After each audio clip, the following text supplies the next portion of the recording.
हम देख लेते हैं अलिट्रेशन और कॉन्सोनेंट्स में क्या डिफरेंस। इस एग्जांपल से देख लेते हैं पहले। बैटी बॉट अ बटर। ब ब ब साउंड का यूज हो रहा है, बार बार रेपिटेशन ऑफ ब साउंड। ब कॉन्सोनेंट साउंड है और ये किसी वर्ड के बिगिनिंग में आ रही है, तो इसका मतलब यहाँ पे फिगर ऑफ स्पीच अलिट्रेशन है, यहाँ पे कॉन्सोनेंट्स नहीं।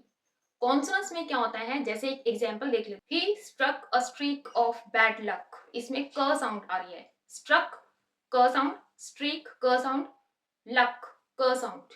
तो यहाँ पे अगर हम देखेंगे वर्ड्स के एंड में ये साउंड्स आ रही हैं, तो यहाँ कॉन्सोनेंट्स फिगर ऑफ स्पीच का यूज हो रहा है। तो मेनली क्या डिफरेंस रहा दोनों में? दोनों में ये डिफरेंस रहा कि अलिट्रेशन जो है वो बिगिनिंग में ही, किसी वर्ड के बिगिनिंग में ही साउंड्स जो है वो सेम होती हैं, लेकिन कॉन्सोनेंट्स में वो वर्ड के बीच में भी आ सकती है साउंड, या फिर एंड में भी कॉन्सोनेंट साउंड आ सकती है, वॉल साउंड नहीं आएगी। अलिट्रेशन में वॉल साउंड भी आ सकती है, कॉन्सोनेंट साउंड भी आ सकती है, लेकिन वो वर्ड के बिगिनिंग में ही आएगी। कॉन्सोनेंट्स में कॉन्सोनेंट साउंड ही आएगी, वो वर्ड के बीच में या एंड में आएगी, वो बिगिनिंग में नहीं आएगी। बहुत ही रेयर केसेस होते हैं कि बिगिनिंग में आ जाए। अब हम डेफिनेशन के थ्रू समझ लेते हैं।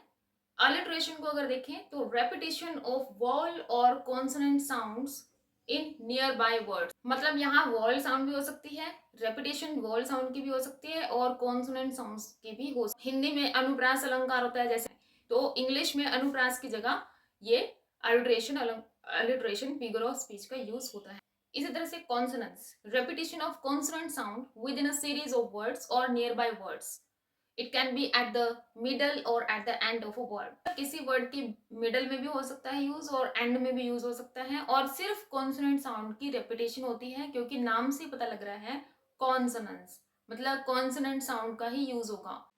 एक आ जाता है एसोनेंस। ये है repetition of wall sound within a series of words.